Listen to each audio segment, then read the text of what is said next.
या अली मदद वाली, या अली। एक ऐसा कलाकार जिसकी आवाज़ पर पूरा देश झूमता था, अचानक खामोश हो गया।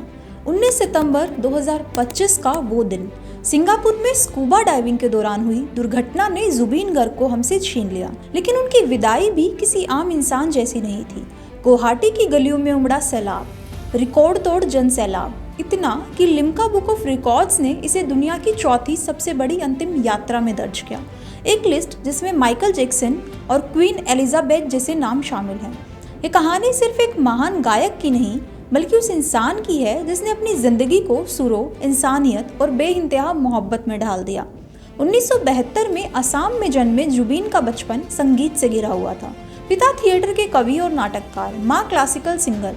घर में रोज रियाज की आवाज़ गूंजती। जुबीन 3 साल की उम्र से ही सुरों में रम गए। 11 की उम्र में पंडित रॉबिन बैनर्जी से शास्त्रीय संगीत सीखा और 13 की उम्र में खुद का पहला गीत रचा। 1992 का साल उनका पहला एल्बम अनामिका आया और पूरे असम में गूंज मच गई। फिर वो पीछे नहीं मुड़े। जुबीन कहते थे, संगीत मेरे लिए सांस लेने जैसा है, इसे कोई नहीं रोक सकता। जुबीन ने असमिया, हिंदी, बंगाली, तमिल, तेलुगु, नेपाली 40 से ज्यादा भाषाओं में 38,000 से ज्यादा गाने गाए। दिल से, फिजा, कांटे जैसी फिल्मों के गीतों से लेकर 2006 में गैंगस्टर के या अली तक हर सुर ने उन्हें नई पहचान दी। लोग कहते हैं या अली कोई गाना नहीं, एक इबादत थी और जुबीन की आवाज उसकी रूह। 2002 में फैशन डिजाइनर गरिमा सैकिया से शादी हुई। जुबीन और उनकी पत्नी के अपने बच्चे नहीं थे, लेकिन उन्होंने एक ऐसा फैसला लिया जिसने उन्हें असली पिता बना दिया। 15 बेसहारा बच्चों को गोद लिया। उन बच्चों की पढ़ाई, जरूरत और सपनों की जिम्मेदारी उन दोनों ने निभाई।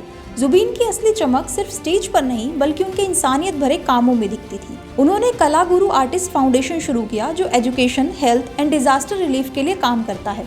असम में जब भी बाढ़ आती, वो सबसे पहले मदद के लिए खड़े होते। लोगों से कपड़े, दवाइयाँ, पैसा दान करने की अपील करते।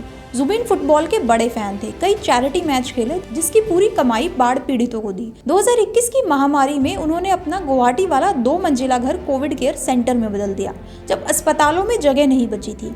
उनकी विदाई में असम ही नहीं, बल्कि देश भर के बड़े बड़े लोग शामिल हुए। भूटान के राजा से लेकर देश के प्रधानमंत्री ने उन्हें श्रद्धांजलि दी। गुवाहाटी की सड़कों पर उस दिन हर किसी की आंखें नम थीं और चारों तरफ सिर्फ उनका संगीत गूंज रहा था। जुबीन गर्ग ने दिखाया कि भाषा और सरहदें सिर्फ नक्शे पर होती हैं, संगीत की कोई सीमा नहीं। उनकी आवाज़, उनके गीत, उनके कर्म सब हमें यही सिखाते हैं कि जब तक हम दूसरों के लिए जीते हैं, मौत सिर्फ एक शब्द रह जाती है। तो आइए हम उनके अधूरे सपने को आगे बढ़ाएं, ज़रूरतमंदों की मदद करें, प्यार और इंसानियत को सबसे ऊपर रखें, क्योंकि असली संगीत वही है जो दिलों को जोड़ दे।